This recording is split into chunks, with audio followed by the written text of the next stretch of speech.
ช่วงเสาร์อาทิตย์ที่ผ่านมาเขาจะเห็นภารกิจของรัฐมนตรีลงไปพื้นที่ไปติดตามแก้ปัญหาให้กับพี่น้องประชาชนรวมไปถึงการส่งเสริมกิจกรรมในพื้นที่โดยจุดแรกที่ท่านรัฐมนตรีซอยว่าการกระทรวงมหาดไทยลงไปนะครับก็คือไปเบิงการบริหารจัดการน้ำที่จังหวัดสุรินทร์ติดตามการบริหารจัดการน้ำแบบเชิงรุกเร่งปรับปรุงล่ำห้วยแก้วหนองกอล่อแก้ปัญหาภัยแล้งและอุทกภัยอย่างยืนครับ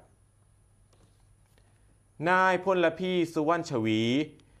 รัฐมนตรีซอยว่าการกระทรวงมหาดไทยพร้อมคณะครับลงพื้นที่ไปที่อำเภอรัตนบุรีจังหวัดสุรินทร์ติดตามนโยบายด้านภัยพิบัติและสิ่งแวดล้อมมุ่งเน้นการบริหารจัดการน้ำอย่างเป็นระบบพร้อมรับฟังปัญหาความเดือดร้อนของประชาชนเกี่ยวกับแหล่งน้ำในพื้นที่การลงพื้นที่เดือนนี้ครับติดตามปัญหา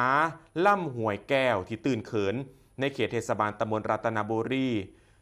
ขอบคุมพื้นที่หมู่ที่1หมู่ที่8หมู่ที่12เพื่อหารือแนวทางปรับปรุงพื้นที่ให้เป็นทั้งระบบระบายน้ำที่มีประสิทธิภาพและสวนสาธารณะเพื่อประโยชน์ของคนในชุมชนนำนอกจากนี้ติดตามโครงการขุดลอกหนองกอล่อบ้านถาดหมู่ที่1ตำบลถาดเพื่อพัฒนาเป็นแหล่งกักเก็บน้ำสำหรับการอุปโภคบริโภคและภาคการเกษตรสอดรับนโยบายรัฐบาลในการเร่งพัฒนาโครงการพื้นฐานด้านน้ำเพื่อป้องกันภัยพิบัติแก้ไขปัญหาน้ำท่วมและภัยแล้งตลอดจนเพิ่มศักยภาพการกักเก็บน้ำอย่างยั่งยืน